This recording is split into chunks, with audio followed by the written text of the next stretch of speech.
वसईच्या चिंचणी डहाणू रस्त्याच्या अवघ्या 2 महिन्यांमध्ये चाळण झालेली आहे। रस्त्याच्या दुरवस्थेविरोधात अनोखा आंदोलन करण्यात आले। शाल पुष्पगुच्छ ठेवून सार्वजनिक बांधकाम विभागाचा सत्कार करण्यात आलेला आहे। असं अनोखा आंदोलन या ठिकाणी करण्यात आले। 2 महिन्यापूर्वी या रस्त्याचं काम झालेलं होतं, मात्र या दृश्यांच्या मार्फत आपण पाहतोय रस्त्याची सध्याची नेमकी काय स्थिती आहे। मोठमोठे खड्डे पडलेले आहेत आणि वाहनधारकांना रोजचा हा त्रास सहन करावा लागतोय।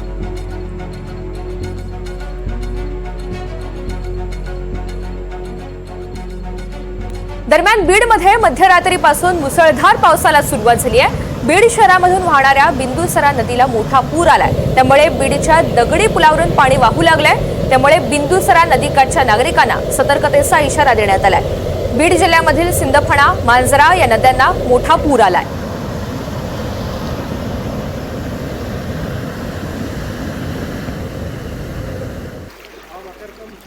धाराशिव जिल्ह्यामधील गेले 2 दिवसापासून पावसानं जोरदार हजेरी लावलेली आहे।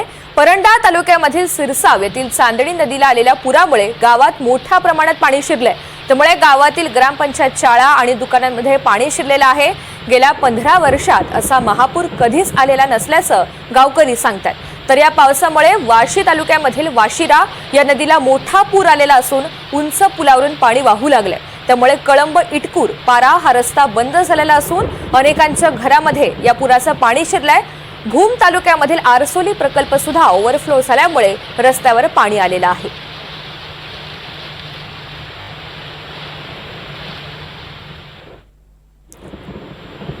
धाराशिव जिल्ह्यामध्ये पावसाचा हाहाकार माजलेला आहे। मांजरा नदीला आलेल्या महापुरामुळे आजूबाजूच्या शेतीचं मोठ्या प्रमाणात नुकसान झालंय। अनेक जनावरं सुद्धा दगावली आहेत। नदी पात्रातलं पाणी आजूबाजूला 1 किलोमीटर अंतरावर पसरलेलं आहे आणि याच पुराचे ड्रोन कॅमेऱ्यामधून ही दृश्य टिपण्यात आली आहेत।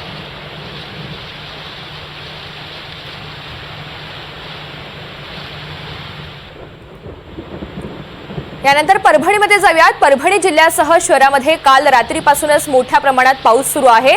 या मुसळधार पावसामुळे पूर्णातील काही नदी ओढ्यांना पूर आलाय, तर अनेक गावांचा संपर्क तुटलेला आहे। दुसरीकडे शेतीचं नुकसान झाल्यामुळे शेतकऱ्यांचा तोंडाला आलेला घास हिरावून घेतला गेलाय। या नैसर्गिक आपत्तीची प्रशासनानं नोंद घ्यावी, नुकसानाचे पंचनामे करावेत आणि आम्हाला तातडीनं मदत द्यावी अशी मागणी सध्या शेतकरी करतायत।